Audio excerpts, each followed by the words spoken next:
Welcome to the August 14th meeting of the Coalition for Cannabis Standards and Ethics. My name is Jeremy Kaufman. I'm the chair of this fine organization. Thank you everybody for coming.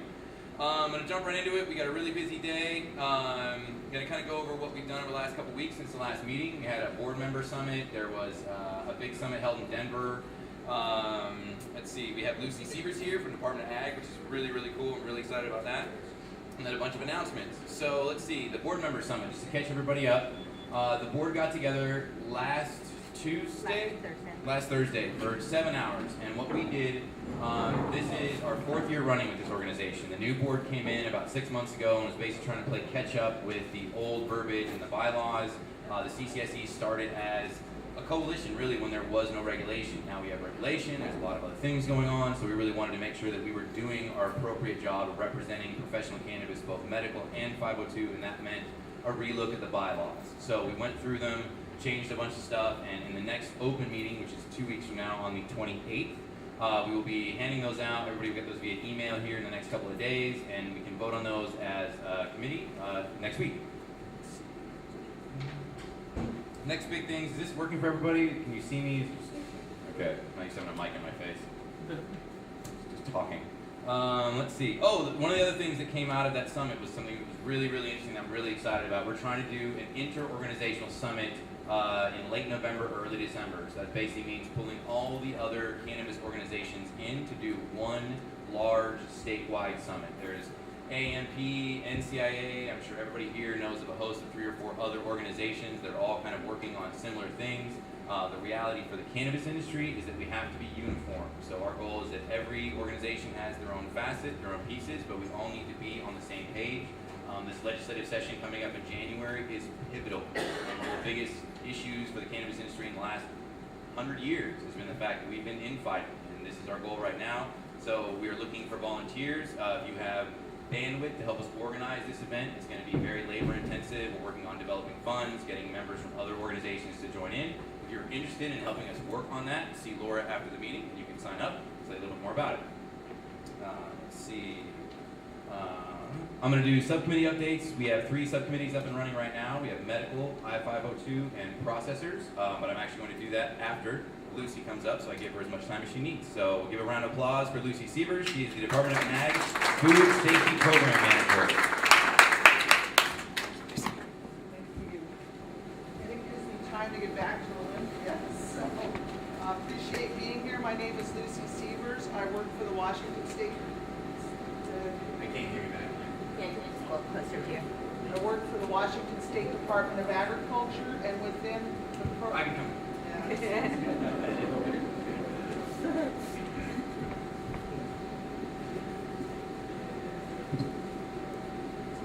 that work better?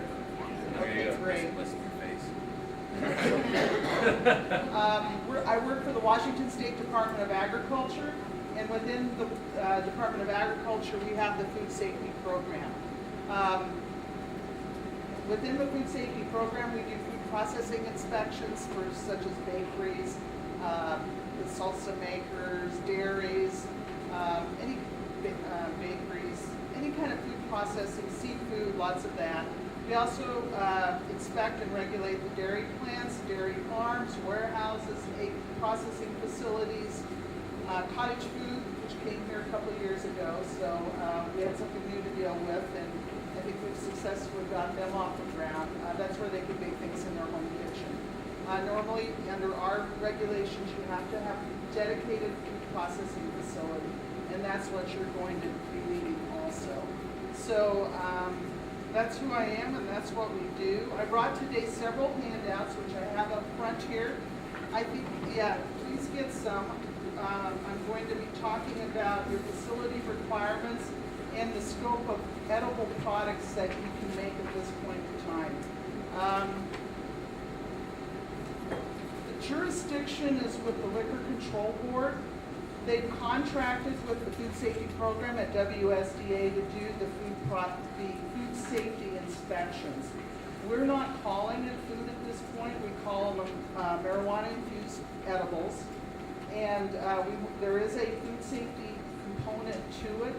And since that's what we do with a lot of food processors, the control board came to us and said, we do contracted work with you to come in and do food safety inspections at these edible processing facilities. So the jurisdiction, we will recommend passing or not passing after we get done with our inspection. So it's up to Liquor Control Board to issue the license. And we will hand them the inspection report, and we will also send it to the person we've been inspecting. So it goes two ways. And we have been conducting inspections, and we do have 7 facilities that passed our inspection, and I'm assuming Liquor Control Board gave them the green light. And we have quite a few that are in the pipeline right now. So they're coming on board. We're working with them, giving technical assistance, so I can explain to you how you can get that also. Again, there's 2, really, I was thinking about what would be the best help to you today, and there's about your facility requirements, which is on the Infused Edible Operations Inspection Debit Criteria list, and that's what we inspect to. So there's different categories on there, and you're going to see C's on some of the categories, and you're going to see S's. The C stands for a critical violation, and that's, if you score one of those, you're not going to be allowed to move forward. We won't give you a passing inspection until those are corrected. So the goal is to give you information ahead of time so you know what that is and you can avoid those. The S's stand for significant. If you score significance, that doesn't stop you from getting a passing grade. It's just information for you to improve some of the areas of your facility. You're going to see at the top, the one category is about adulteration. And also in that number 1 category, only certain approved edible products are allowed at this time. And you'll see those on the scope document of what we've worked out with LCB to move forward on. So I'll talk a little bit about the categories of what's allowed as far as the scope of the edibles. Your personnel, and I'm not going to go through each one of these, but it is something for you to read through and go, oh, okay, this is what I have to put into place. And this is basically a slimmed down version of what we inspect to our food processing facilities. Some of the things we took out because you're starting with low-risk foods here. We're not going to allow high-risk foods at this time. I'll go into that a little bit more as to what that is. But there's personnel, things that you need to be aware of as people who are processing the edibles, things that you need to be aware of that they can't do. Your grounds, plant construction and design, sanitary operations, pest control, sanitary facilities and controls, equipment and utensils, processes and controls, and the labeling. We're very much interested in you declaring your allergens and your products because some people really get sick from peanuts, dairy, shellfish, fish, tree nuts, that sort of thing. So this is just a rundown.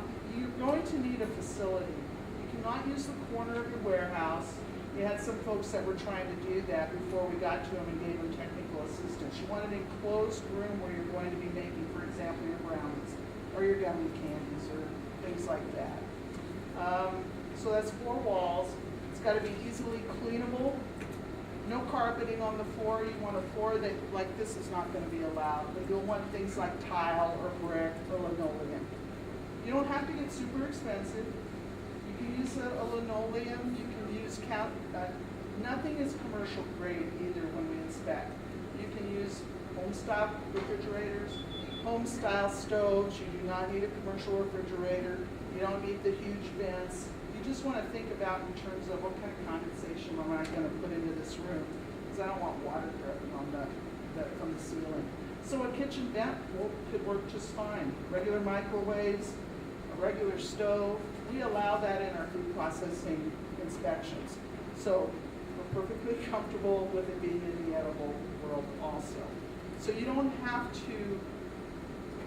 need a triple sink like what you would see in a restaurant. Those are very expensive. You just need the capability of washing, rinsing, and sanitizing your equipment that you're doing your cookies with or your brownies. And then a separate hand wash station. You want to keep your hands clean if you squeeze it into your hands or pick things up off of the dirty floor, that you have a hand washing station where you can wash your hands. We don't want that to be your washing, rinsing, and sanitizing sinks. You can do that with 2 sinks when you wash, rinse, and sanitize. We even allow, okay, if you want to put a pan, one of those wash pans beside the 2 sinks to sanitize with some bleach water, that's perfectly fine. Just big enough to hold your equipment. Come in and do a good job of cleaning. So you don't need fancy, expensive equipment. Kitchens, home style things will work just fine. And again, a room painted is just fine. You're not doing seafood gutting where you would have to have Kimlite on the walls. A simple linoleum floor. You want your room tight, doors tight so mice can't come in. You want to have screen windows, it's fine to have windows. Just make sure they're screened if you're opening them up, keep the flies out. A lot of it's just common sense. And as you go through this, I think you'll see what that could be. Again, we will give technical assistance, but I want you all to go through LCD to get those phone numbers. I have one dedicated inspector. He has 30 years of experience, and he loves giving technical assistance. And at this point in time, he's been working very well with the folks that have come and said, okay, I got a question on this and this, and he'll get back to you, let you know. He makes trips out periodically to go do the inspection to see if they pass. I think he's headed to Eastern Washington here in a few days. He's got 3 of them lined up, ready to go. And at this point in time, we have 7 that have passed our inspections, ranging from making lozenges, brownies, gummy candies, caramels, Rice Krispie treats, lots of candy stuff, lots of baked goods, oils, infused oils. You cannot do butter though, because that's a refrigerated product. Sodas are acceptable. Glycerin, oils, capsules, tinctures, things like that. And I'll move on to the scope document here so we can talk about what is allowed and what's not allowed at this point in time. When we started talking with Liquor Control Board, this is new to them too, food processing. And we explained to them there's high-risk food processing, low-risk food processing. And on here, things, you'll see the acceptable at the top in the different categories, and then you'll see what's not allowed. You will see in the not allowed category things that have to be refrigerated, things that have to be canned or retorted or acidified. Those involve specific processes that the process approval authorities to tell us if the recipe is safe. So you won't be able to make spaghetti sauces or coffees. Coffee is not an acidic enough product to stand on its own without having acidification done to it to make it safe. And what we're worried about is anything that creates an anaerobic environment. You screw the lid on it, you have a botulism concern if the pH is not low enough. So that's why the processing of cucumbers and carrots and corn and zucchini is really important to get the right acid levels in there, because those are neutral vegetables. If you were to put those in an enclosed environment, you could have a very strong potential for botulism. That's why the acidification brings the pH down. And that has to be done. We only recognize certain authorities that can approve the recipes for that. Once that's done, then we go, okay, we're going with the expert here. And you'll be able to make it in a safe manner. Of course, retorting is, I can't even imagine anybody doing something in a pressure cooker. The only thing we allow are commercial retorts, and they're very, very expensive. Dairy products, since they have to be refrigerated, they're on the no-can-do list. Fruit or vegetable juices, anything with juices involves a HACCP plan. So that is a very complicated system of controlling the hazards, and we just figured we couldn't even figure out how to train to that.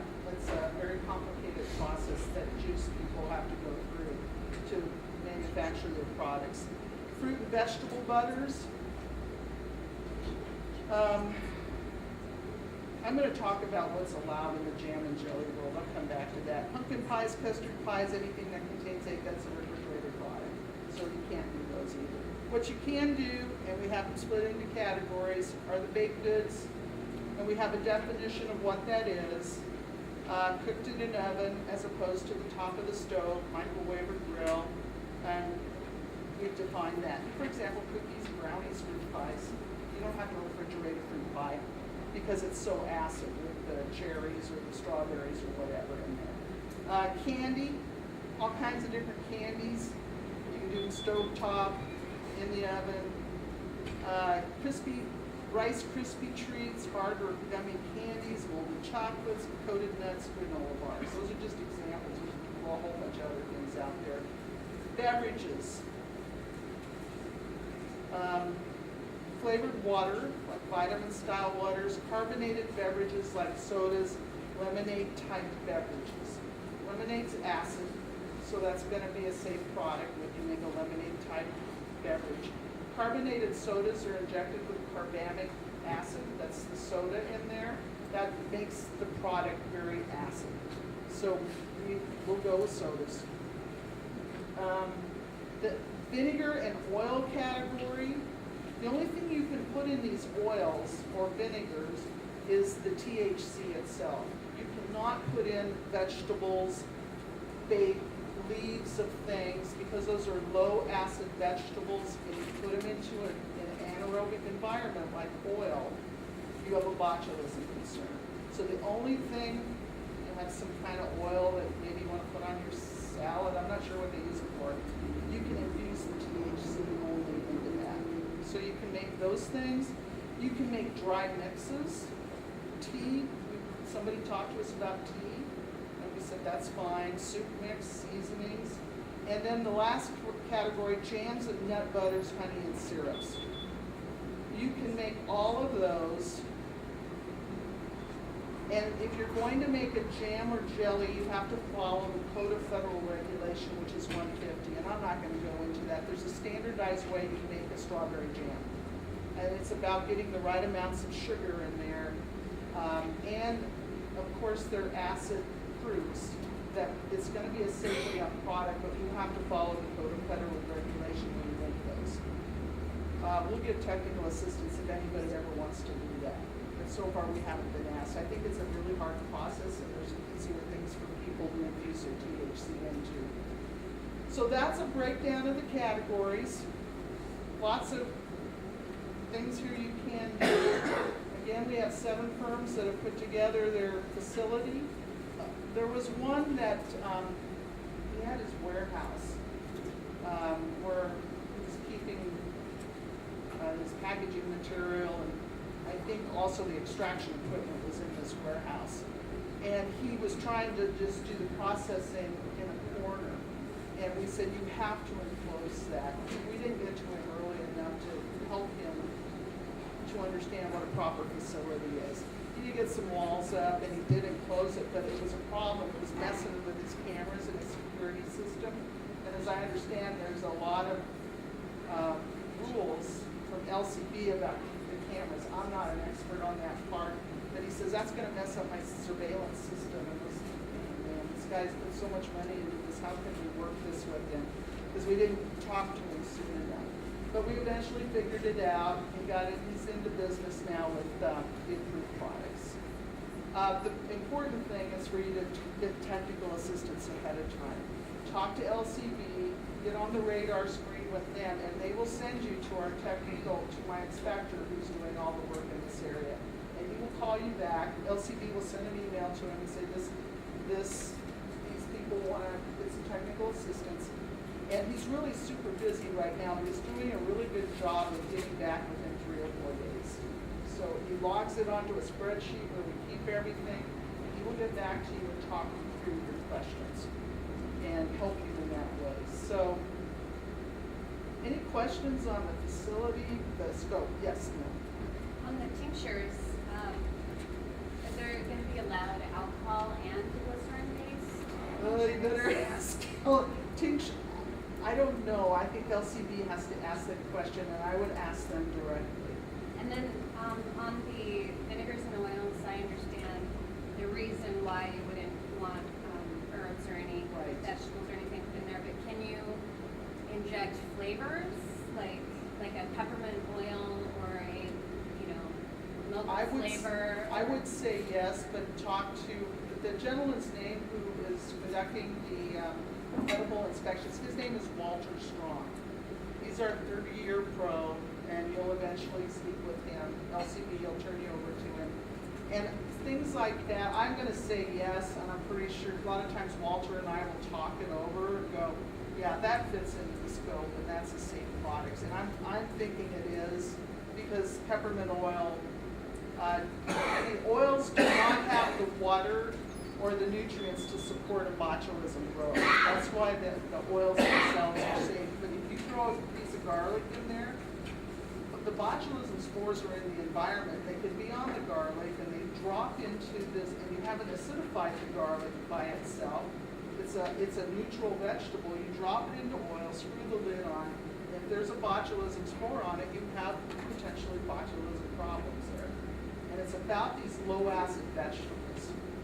And we're not even going to allow you to throw strawberries in there, even those are acid. We want just a clean oil with no chance of potential, other than your THC that's in there. So at this point in time, that's where we want to be, is low risk. The industry is so young at this point in time, and there are so many people that don't have the food safety background, that we want to make sure that as the industry grows, we're thinking as they grow and they get more knowledgeable, yeah, then we can maybe move into some higher risk products. But that's what's up here. And we wanted to start it out safe. So if there was a question, ma'am? Is coconut oil approved? Coconut oil, yes. Oil. It's a pure oil, right? Yeah. Yes, sir? How much of the process needs to be done in the specific, in the separate facility, like packaging, for example? It's all done in your processing facility. So the packaging, everything needs to Everything, be. put it in your boxes. Let's say you do your candy bars. That's all.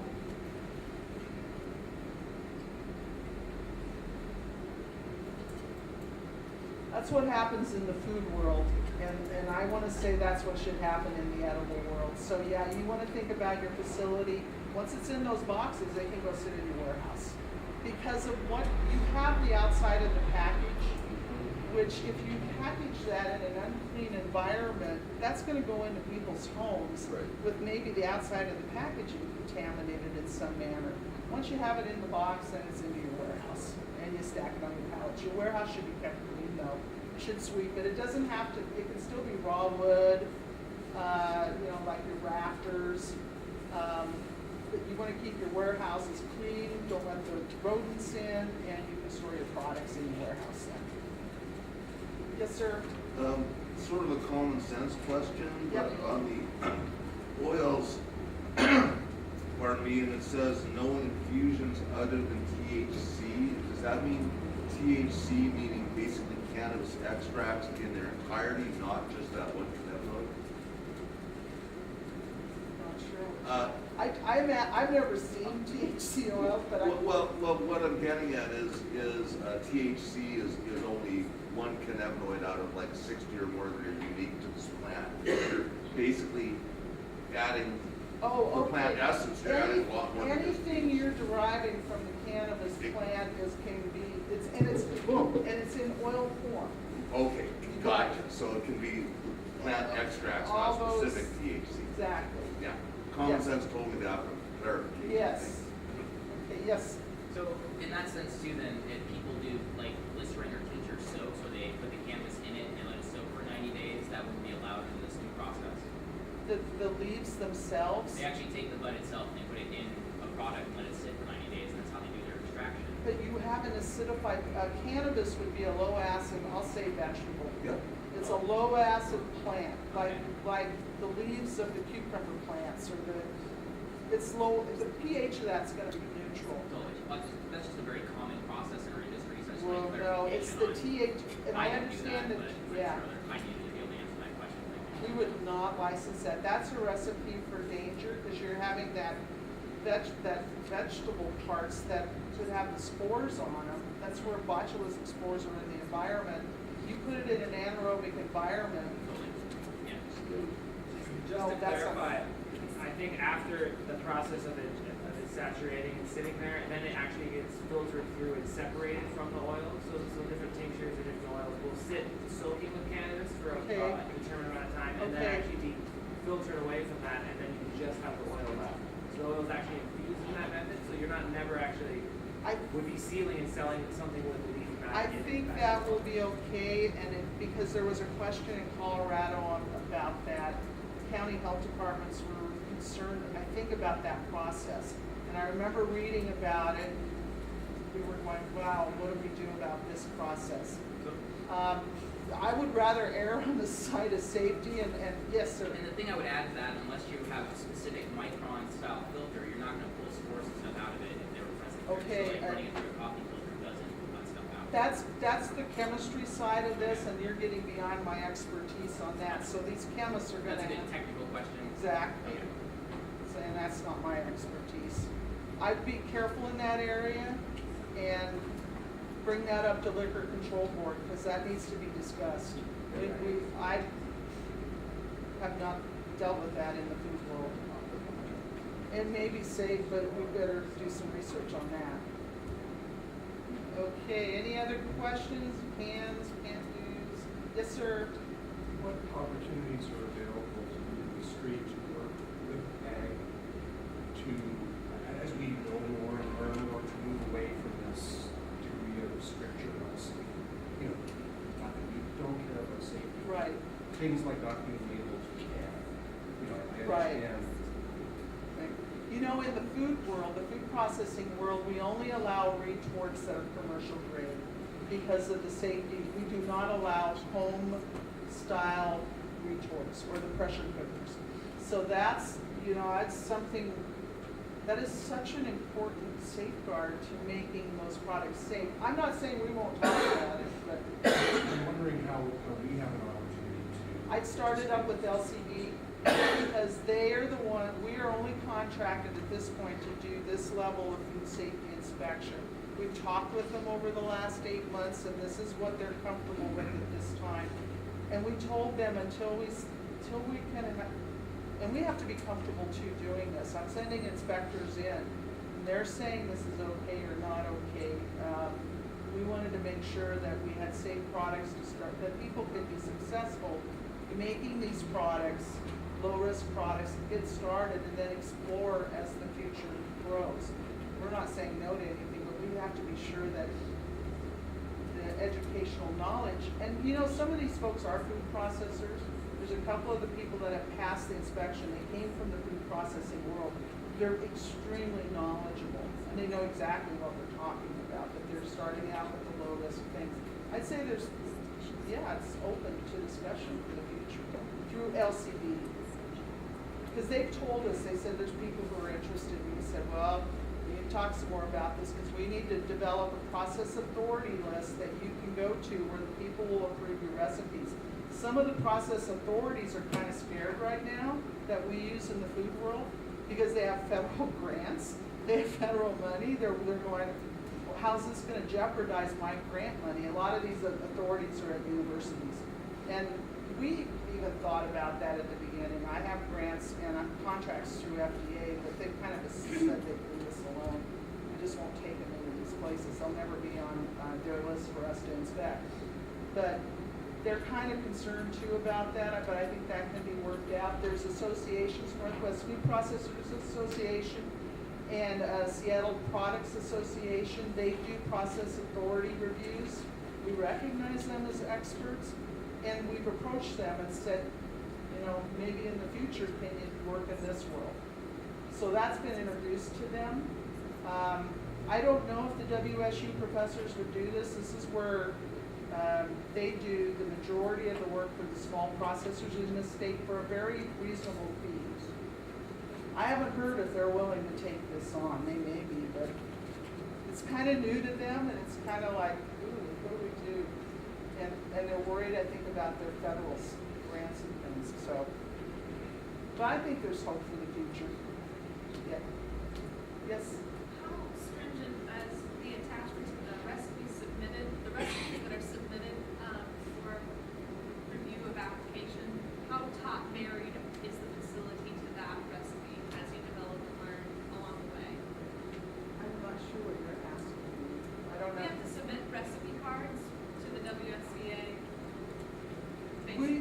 will ask our reviewer, he will ask for a list of ingredients. We're not that really interested in the recipes. We want to know what's going into this product. So, for example, your baked goods, we want to determine if it's going to be refrigerated or not. And it's really about the ingredients and also identifying allergens. He'll want to talk with you about, I see dairy in here, how are you identifying the allergens on the label? I don't think the label's going to look what you see in the grocery store for a product. The only thing we're really concerned about is if you declare the allergens, if there's peanuts in there, this or that. So that's our only interest in the ingredients. Now you have to understand this is all public disclosable, but anybody can say, I want the files and the work that you've done on this, but we're not asking for recipes. Okay. Just the ingredients.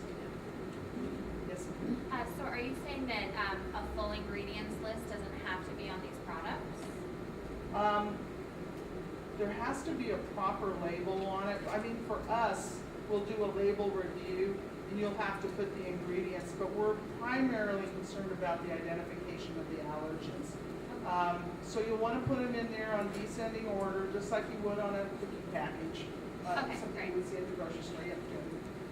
Just came back from Colorado, and one thing I found was really interesting on their packaging is they put all the nutrients and every additive that was on the plants before it even touched the concentrate or an edible. Is that going to be in your department or someone else? I would ask LCD on that. Okay. We're interested in the food aspect of it. So whatever that might be in their rules. So LCB can help you with that. Yes, sir. Magnitudes beyond the scope here and sort of speculation. Cannabis as a raw superfood, as a leafy vegetable, without processing, like juicing, milk from sprouts, things like that. In the future, any hope of that? You think? Or how might that come about as the raw food? You said sprouts? Yeah, well, when you sprout grains, like Yeah, see like this example, alfalfa you get a lot more radish. enzyme and nutrition, and it's healthier for you to actually sprout your grains before eating them, or even soak them in water. Yes, and when we inspect and there's very few sprout makers anymore because they've had problems controlling listeria in their plants and E. coli. They have to soak those seeds in 20,000 parts per million chlorine. I don't know if the cannabis world's going to do that. And we've just found a lot of problems with sprouts. I wouldn't even go there. So many people have had to shut down because they couldn't control. The seed sucks up salmonella and listeria, and it's just integral in there. So I don't know if I'd even want to mess with that. I understand they're really good and they're healthy, but Don't look for it in your juice bar anytime soon. I don't think so. I just, oh boy. Doing great. Who knows though? I don't know. Not right now though. Is there any other questions? This has all seemed kind of straightforward. We tried to take a common sense approach. Start out where people could be successful, keep it low risk, and then you can get into business, and then there's going to be discussions after that. And with your association and everybody together on that, you might be able to bring something to LCB, and of course we would probably be just in the discussions, and you could talk to process authorities as this industry matures. It could be like the food industry.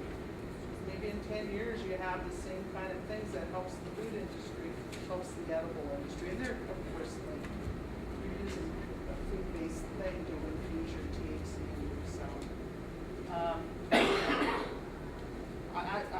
It's been interesting. At first it was like, whoa, but it's almost like common. It's like part of our business now.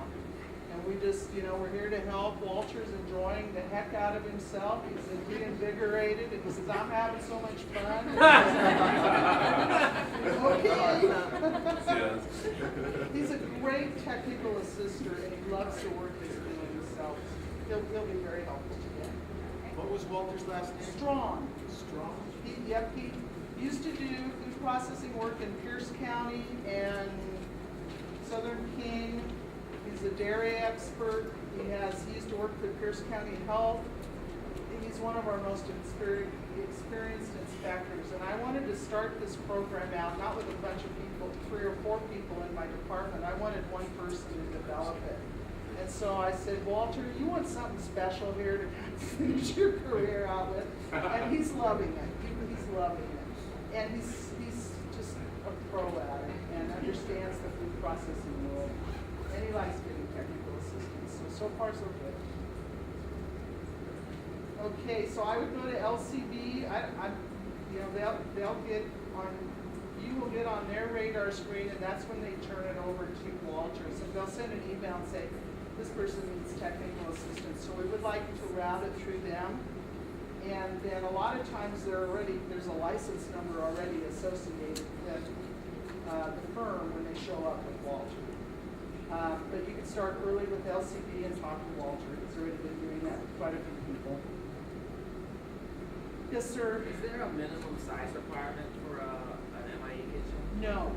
But if it's going to be some tiny little place where it's obvious that you can't do the proper washing and cleaning and rinsing and you're bumping into everything, that's going to be too small.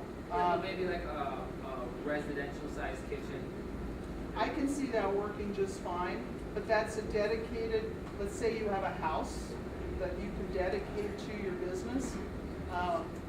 Great, you got that kitchen. It can be easily turned into a food processing facility. And then you got other rooms for storage or whatever. You got a bathroom in there. Make sure your bathrooms don't open up directly into the processing facility.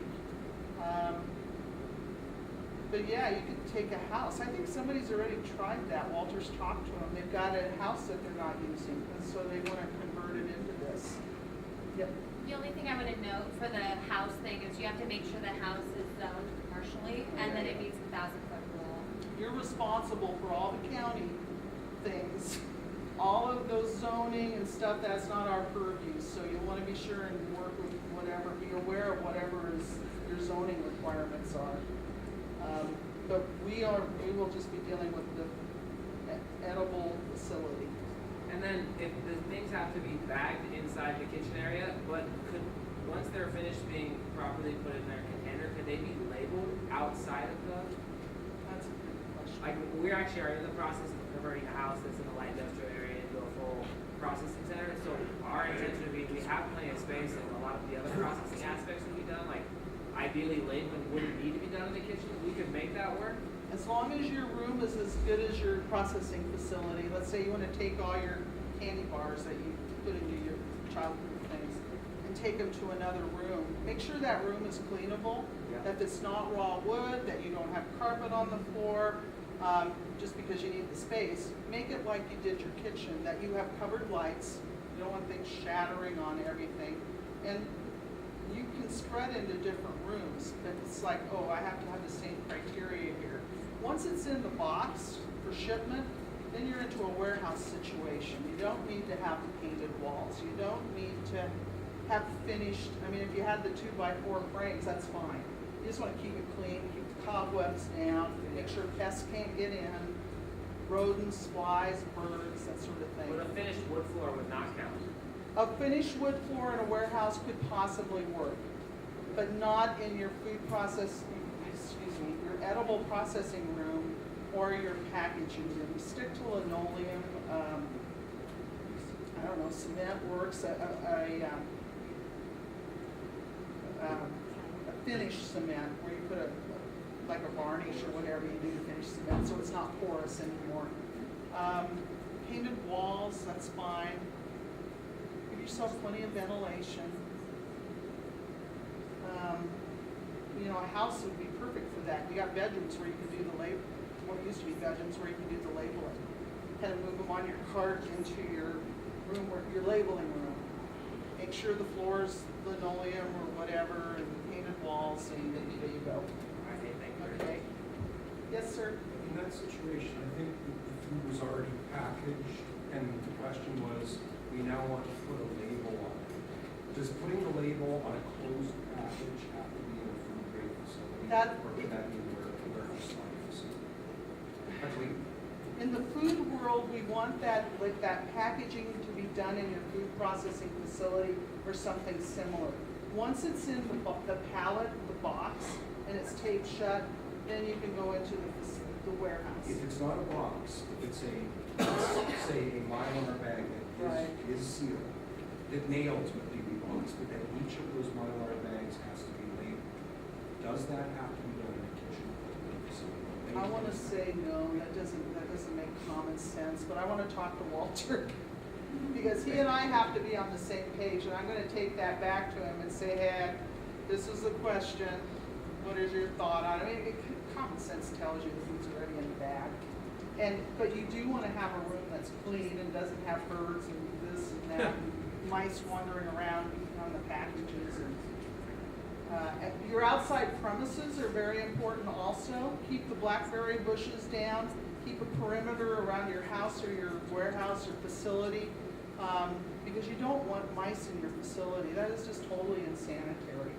Or birds coming in or flies coming in, because that's not allowed in the type of inspection work we do, and you don't want to have that in your industry. So work on the outside, get all the pallets away from the wall, clear out an area so there's no harborages or food supply for these pests, and then you'll be in good shape. If you do see them, start working with maybe a pest control company or set the traps and catch them.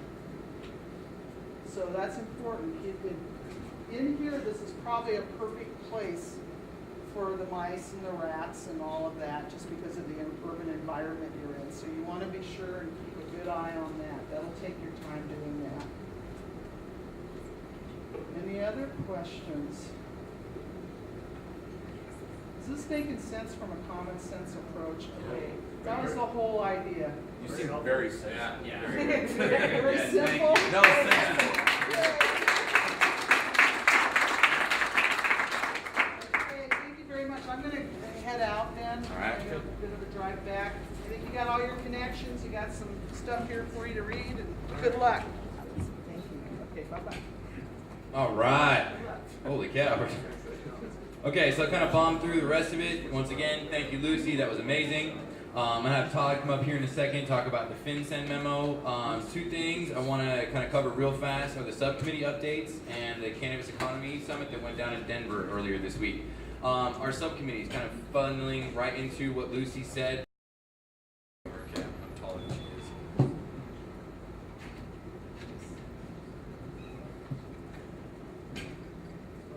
We have 3 subcommittees up and running right now. We have I-502, medical, and producer processors. The way that we work legislation through this organization is twofold.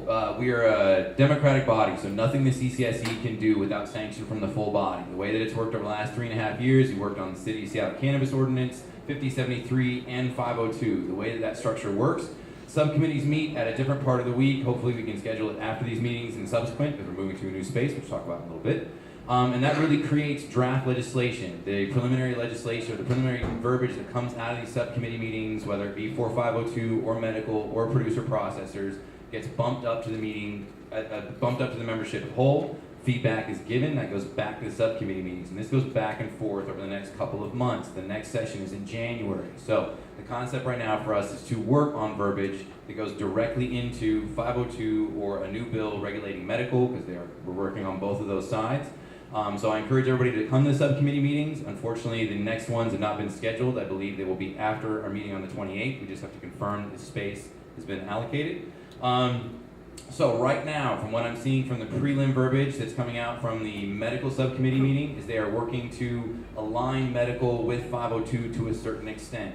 The acknowledgement coming from the body there is that medical must be regulated, that you cannot operate in an unregulated realm and run a business. So the reality for the medical part of the cannabis industry is to figure out the best ways to get the kind of verbiage they want to codify the needs that they have.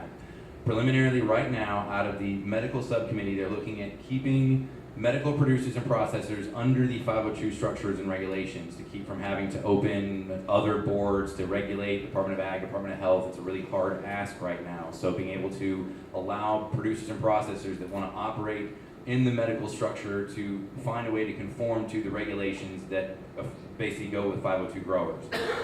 The breakdown is really at the retail level. You're dealing with a tax issue and an information and knowledge issue, and that's still what we're sorting out, and that'll take another couple of months. So that's really where the medical side is coming from. If anybody has any input on that, about 48 hours an email will be going out with the minimal verbiage that's come up so far, and everybody's feedback is welcome. Like I said, the more people that buy in and give into the system, the more functional it is. Everybody's got good ideas about how their businesses operate, and that needs to come to the surface, which is why we all get together here. Out of the 502 subcommittee, the main thing we're working on right now is the tax structure, trying to codify better ways. I mean, the LCB is working on removing certain sections of it because it costs the Liquor Control Board a lot of money to collect these taxes, and they want a lot of it under the Department of Revenue, but once again, they need the verbiage to be able to do that. Let's see, there's a couple other things. Where's Doreen at? You know a couple of lists.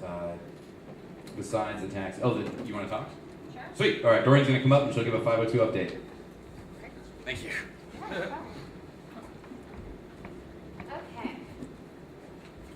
So, 502 update. There are multiple issues that I think need to be addressed. So, out of the 502 subcommittees, we're hearing a lot of feedback about, and this also is good for packaging, but the child-proof packaging that has been approved is really interesting. And could be better. There are security issues, quarantine time issues that we would like to have lessened, so to reduce the burden and impact of the space that would need for producers, and also would help mitigate pests because you don't want dead plant material sitting around for many days. There's the tax issue, hopefully simplifying it, collapsing it to one level, to hopefully be issued like a liquor tax, so to the consumer at the very end as a sales tax type transaction rather than an excise tax. This is very helpful for 280E deductions. Currently, from my opinion, as the tax stands, it's not deductible under 280E. So that's being coming to the front, and we'll get a bigger list out to membership. But there are other main issues that you're struggling with that we want changed for next session. Please respond to those emails, get the input, come to the subcommittee meetings, so that we can all make an impact together and make this legislation work. Remember, it wasn't written to work, it was written to pass, and it passed, and now we get to fix it. So that's what we're here for. All other, industry groups, all other industries represent themselves and push for smarter regulations, and we are no different. So just get in that mindset and give feedback, and know that these regulations are not final forever. They can be changed as long as it makes sense, and it would be good for the industry moving forward. So that's all I have. Yep. Awesome, thank you.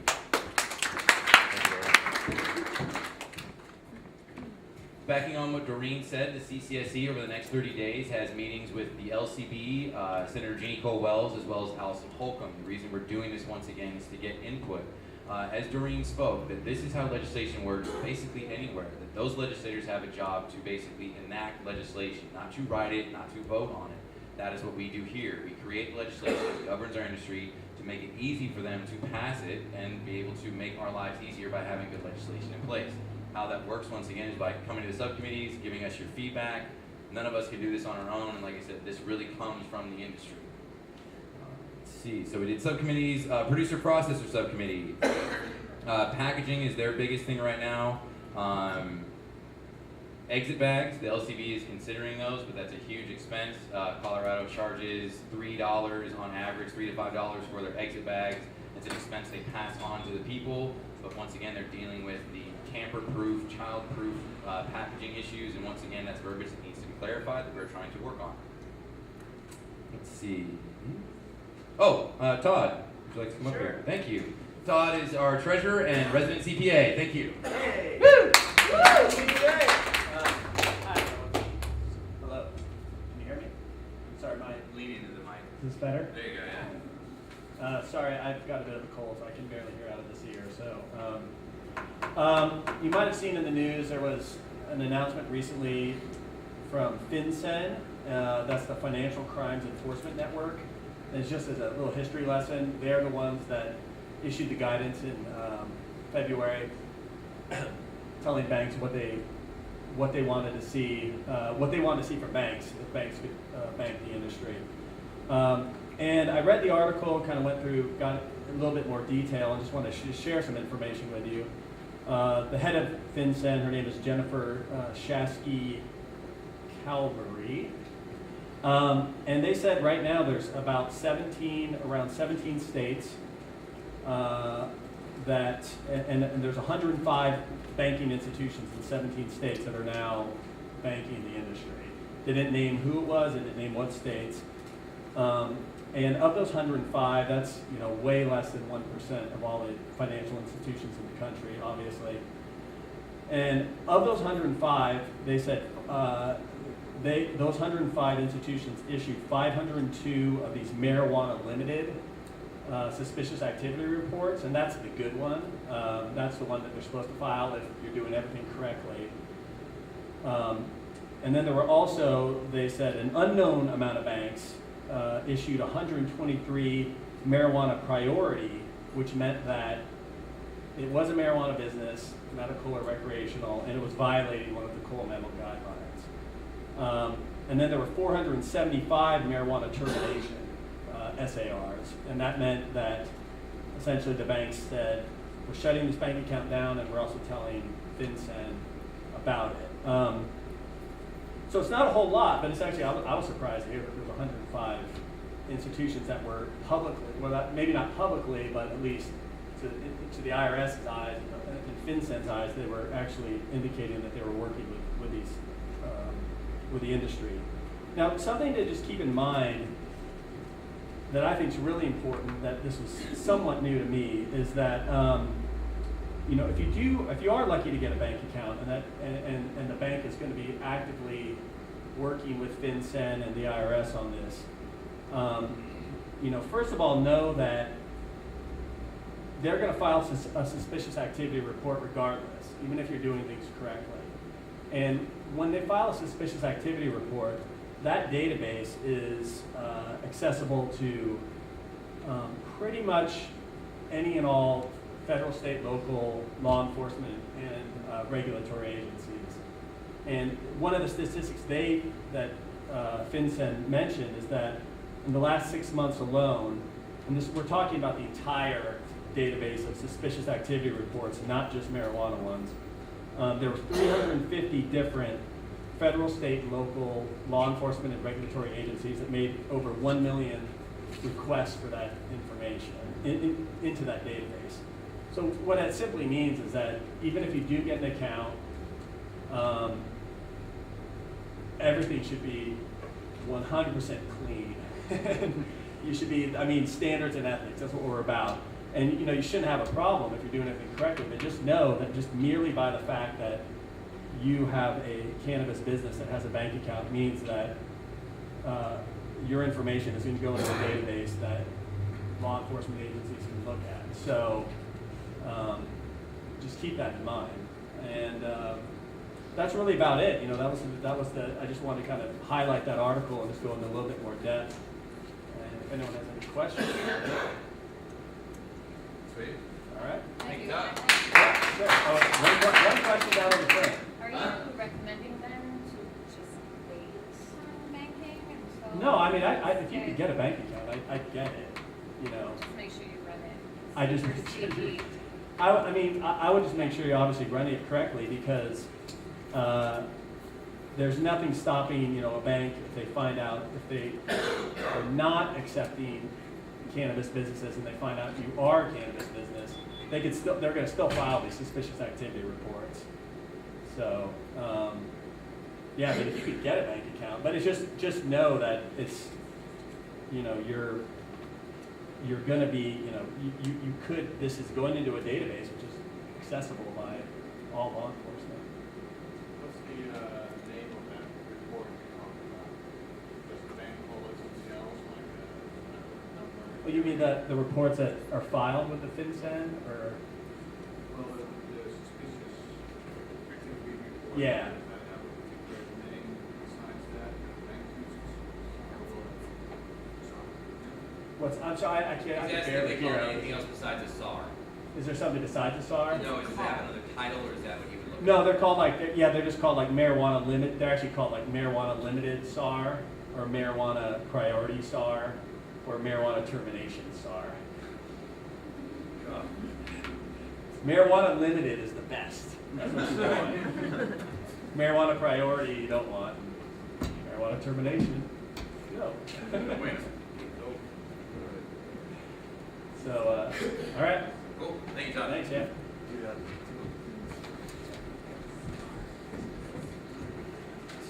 Thank you for your patience. We're running a little bit long. We're going to close up here in a couple minutes. Want to talk about cannabis economy. It was an invite-only national summit held in Denver Tuesday and Wednesday. My business, as well as the CCSE, was represented there, and all I can say is that it was epic. It was an amazing thing to see that this was not a trade show. This was an actual high-minded macro conversation about the state of the cannabis economy in the United States. You had congressmen there from Nevada, you had representatives from California, Florida, Chicago, New York, Washington, Colorado, a couple other states. A lot of business people that were like not cannabis, distillery owners, people that deal with heavy regulation, an ex-DEA agent, and the main takeaways that I walked away from were there is that there is a national movement. There was actually a lot of interest in this organization specifically. Even though you have 20 plus states with medical legislation, none of those states have really gotten off the ground and put together an organization like this. So the more and more I talked about it, the more and more people were excited about something like this, which was really cool. So you're gonna, and actually too, you see the camera right here, we're actually filming these and we're putting them up on the website for everybody to watch. Even though the CCSE is a member organization, those meetings are open and we do want people to know what is going on.